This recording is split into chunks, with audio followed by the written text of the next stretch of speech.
He said, my name is Kinnis Gosha. I am an assistant professor at Morehouse. This is my third year at Morehouse, and I'm a 2013 spring graduate of Clemson University Spring School of Computing and Human-Centered Computing. I wanted to show you all something a little different than, actually I have a great dissertation topic that is a good fit to this panel, but I have a talk later today, so I'm going to get more into it then, so hopefully you can come out. I'm actually talking about ways that we can mentor African American students into getting into STEM fields using virtual humans as mentors. So hopefully you all can catch my presentation later today. But for this section, I actually want to talk about something else. So at Morehouse, I run the Culturally Relevant Computing Lab. I typically have between 10 to 15 students at one time that I work with. If you don't know, Morehouse College is a school, HBCU, all-male institution, so my lab consists of only undergraduate African-American male. So one tool that I use in my, well, I guess let me ask you a question. Does anybody here use Google Drive at all? Okay, a lot of people. Okay, so I'll be brief because you all may already know this. So in some forms of mentoring, certain things that I do that Google Drive helps me to do, I'm sure you all have to write a lot of recommendation letters, maybe. So one thing that we do in our lab is that I have templates of information that I ask my students to give me if they ever come to me for recommendation letters. So all of my students that's in my lab,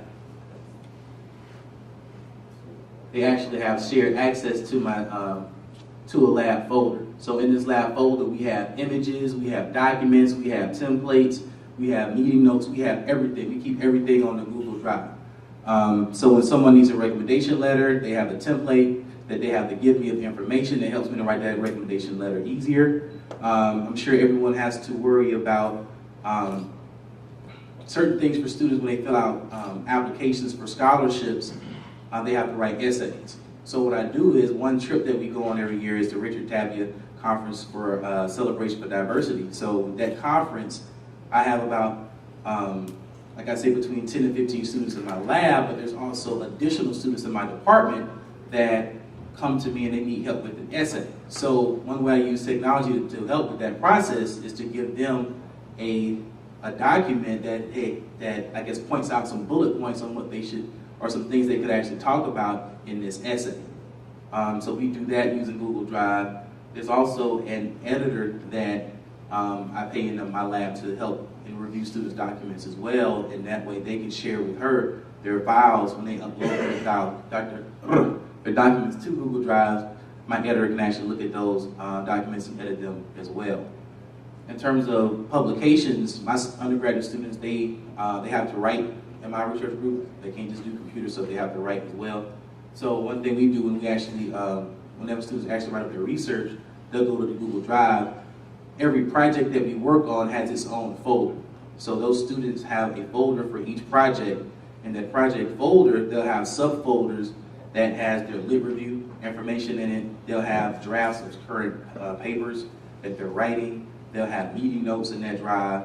And in that document, where they actually work on research papers, my editor will go in and edit those papers using Google Drive. So it's real-time collaboration using Google Drive for that kind of thing. Let me see, I talked about meeting notes. So for our lab, one thing that is a challenge for me to have so many students is to keep track of what every person is supposed to be doing and tracking action items.